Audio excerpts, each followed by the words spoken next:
it's Joe here from Snakedraft FPL, and today we are looking at which teams have the best and worst fixtures over the next 5 game weeks, so you can plan who to get in your team and who to bin off. Before we get started, just quickly, we'll be recording a podcast tomorrow evening, so look out for that. Just search Snakedraft FPL wherever you get your pods. Also, I'm still working on my current draft rankings, but they're getting pretty close. I'll be releasing them when we hit 1,000 subs on the channel, so make sure you hit that subscribe button if you haven't done it yet. Okay then, let's get stuck straight into the first team. Hit the like button if you think this is the kind of content you'd like to see more of. Let's get straight into it. Okay, so the first team this week is West Ham.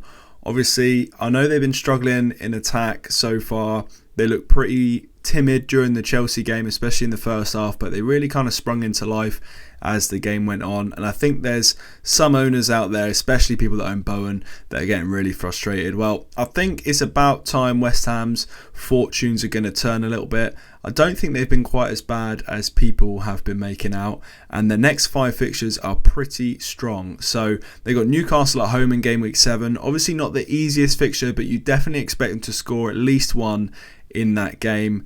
Next up after that, they've got Everton away, which is a great fixture. Then it's Wolves at home, which is probably the best fixture of all of them in my opinion. Then it's Fulham at home, and then it's Southampton away. So in these 5 fixtures, they don't play any of the top 6 sides. They've got 3 home games, and I think this could be where we really start to see some of the points come in for West Ham. The players I've kind of picked out specifically are obviously Bowen. He's kind of the star name in this team sheet when it comes to draft FPL.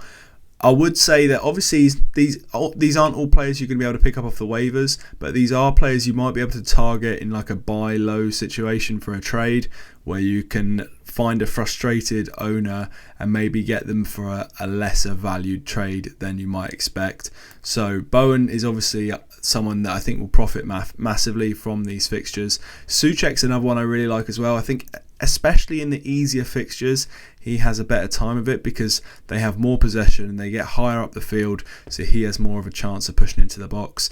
And for a similar reason, I like Cresswell. Obviously, the further forward he gets, the more chance he has of assists. Set pieces become more frequent, and I think they've got more chance of a clean sheet as well, of course. So they're the 3 main ones I've gone for. Obviously, we'll have to wait and see who's going to start up front. Like, is it going to be Scamacca? Is it going to be Antonio? I think, Scamacca had a bit of illness, I think, at the weekend, but he should be back in after that. He could be a great pickup. The defence in general as well, I think they're probably likely to keep at least 1, maybe 2 clean sheets in this stretch. Probably 2, actually, looking at the fixtures. So, yeah, I think any of those people would be good pickups or good targets in trades for this period. The next team I'm looking at in this period is Bournemouth. Obviously, Bournemouth have had a really horrendous start. They've been probably comfortably the worst team in the league so far, and you might think there's absolutely no way I want to touch any of these players. But I will say, even the worst teams score goals, and even the worst teams pick up the odd point in a spell of good fixtures. So looking at Bournemouth's next 5 fixtures, they've got Brighton at home, which is not the easiest. I think Brighton are obviously really tough to break down, but they did concede 2 to Leicester earlier on today, who many people would have expected that to be a clean sheet. So and it is at home for Bournemouth. I think the home games are definitely ones you want to target specifically. Next up, they've got Newcastle away, which is a tough fixture. That's definitely easily the worst fixture out of these 5 is Newcastle away. Then the next 3 I think are really good. Brentford at home, Leicester at home, Fulham away, which are 3 fantastic fixtures in my opinion. So overall, I think this is a really good run for Bournemouth. It's time that they start scoring some goals and picking up some points. They did look to have a lot more confidence after they scored against Forest and started to get a bit of momentum. So you think maybe they'll be able to carry that momentum through into this run of fixtures. The people I'd be looking at, definitely Solanke. He's obviously the main man.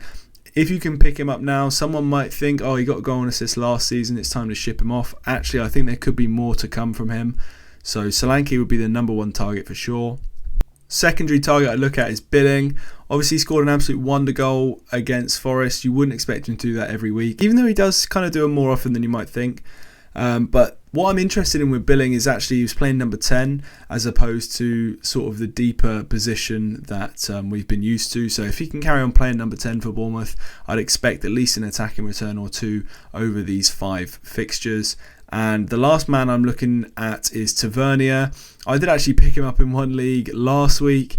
Didn't get any returns against Wolves like I'd hoped, but he is very involved. I think he is I think he has the highest XGI of any of these Bournemouth players so far. Not got an attacking return yet, but I feel like that's going to change soon. So definitely someone I've got my eye on. Take it with a pinch of salt. It still is only Bournemouth. I'm not saying you should drop Mo Salah for Tavernier, obviously, but definitely just something to keep an eye on if you need someone to bring in. If you've got an injured player or an underperforming player that you need to get rid of, it's definitely someone to consider for sort of the medium term. I think especially after that Newcastle game, so pre-game week 9, I think you can probably expect at least 1 or 2 names on my game week 9 waiver video for those 3 plum fixtures in 9, 10 and 11. The next team I'm looking at is a team I really enjoy watching, and that is Newcastle. They've just gone through a tricky spell of fixtures, and the next 5 look a lot more amenable. In 7, they've got West Ham away, which is not the worst fixture, not the best of this bunch. Then 8, they've got Bournemouth at home, which, as I said when I was talking about Bournemouth, looks like a great fixture for Newcastle. 9 is Fulham away, another really strong fixture, and then 10 is Brentford at home, which I think is probably the best fixture of the bunch, alongside Bournemouth anyway. And then in 11 they've got United at Old Trafford, which is not the fixture it used to be years gone by. I think United can definitely be got at, and I think Newcastle might. I think United might play into Newcastle's hands a little bit. So the key targets I'll be looking at for Newcastle is obviously Isaac. I find that because Isaac's obviously been picked up off the waivers by a lot of managers recently, it's generally easier to get a trade off someone that's for a player that's just been picked up for free. I don't know what it is, but I think people aren't that attached to them yet. So if you can offer someone that is of similar value that you've drafted, then people generally will look at the draft position and think, well, I've picked this player up for free, whereas you've drafted him in maybe the 4th or 5th round. So they feel like they're getting a good deal when in fact, Isaac does have that value. Just because they picked him up for free, he's not worth as much to them, but he would be to you. So Isaac's definitely someone I'll be targeting. I'll be sending a lot of trade offers out for this week, I think. Other than that, we've got Almiron. Obviously with St Max and Wilson's injuries, Almiron looks set to start. He's got great stats, to be honest, great expected goal involvement. Obviously his end product's always been a little bit iffy, but I do fancy him to get at least a couple of attacking returns over this period, so someone to look at on the waivers if he's free. And next up we've got Trippier. Trippier is someone that I think he's picked in basically every single league in the game, which you'd expect, but it's someone that I'll be looking to trade for, especially for kind of big 6 defenders, the likes of Gabriel or Matip maybe, or Cucurella. These kind of players I'd definitely be targeting Trippier for, just because I think Newcastle's defence is really solid. Trippier also has that set piece and attacking threat. I think he's the full package, to be honest, and I rank him quite a lot higher than a lot of these big team defenders. And when they've got a run of fixtures like this, he could really go off. So definitely someone people should be targeting. Okay, so those are the 3 teams whose fixtures are on the up. Let's have a look at some teams that are, maybe going to struggle a little bit more over the next 5. The first team we're looking at is Wolves. This run of fixtures is pretty horrendous, especially the next 4. And I'm looking to ship basically every single Wolves player I own at the moment. So in 7 is Liverpool away. 8 is City at home, 9 is West Ham away, 10 is Chelsea away, and then it starts to pick up a little bit in 11 with Forest at home. So the next 4 specifically are really bad, and the kind of players I'll be looking to move on is basically everyone. The likes of Guedes, he didn't start at the weekend, he'll be going straight to the waivers. Jimenez, I think you keep if you can't get a trade for him, but now is a great time to try and trade him out, I think. If you can get pretty much any starting striker ahead of Jimenez, I would probably do it, to be honest. Neto's really, they had the first 6 fixtures look good for Wolves. We hoped that Neto would kind of get involved and get some attacking returns, but it's never really happened for him. He's been in the chances, but he's just not managed to pull the trigger. So I think Neto is definitely time to say goodbye, and there are definitely better options out there on the waivers over this next period, because I really don't fancy Wolves to get much out of any of these, especially in that next 4. And the last team we're looking at today is actually Liverpool. Obviously 7 is Wolves at home, which is pretty good. That's obviously a fixture to keep. But then after that, Chelsea away in 8 is not a good fixture. Brighton at home in 9 is also sneaky, not a good fixture, especially from an attacking point of view.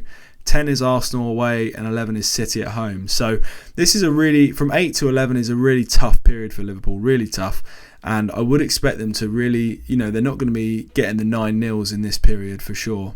Now, I'm not saying, the big assets, the Salahs, the Diaz, the Trent, these kind of players, I'm not saying you should get rid of them by any means. I'm not even saying you should trade them. Those kind of picks you keep for this, they're like, you're not worried about the fixtures because they're season long holds basically. You just expect the points to come. Liverpool have had a lot of injuries. We've had a lot of players from the waivers that have been getting starts. I think it's time to ditch all of those, especially after 7. The likes of Elliott, Gomez, Firmino, Carvalho, these fringe players that aren't amazing assets to start with. I think there's definitely better options out there on the waivers now. These are good pickups when the fixtures are good and when they're going to be playing, but a lot of Liverpool's injury woes seem to be starting to ease. Thiago's back in training tomorrow. Jota's back now as well. So I think a lot of these players are going to be losing minutes anyway. So that combined with the fixtures means it's just time to get rid, in my opinion. So there we have it then. 5 teams whose fixtures are on the change. If you enjoyed this video, please do like and let me know if this is the kind of thing you want to see more of in the future. If you want to pick my brains about any waiver decisions or anything like that, leave a comment down below.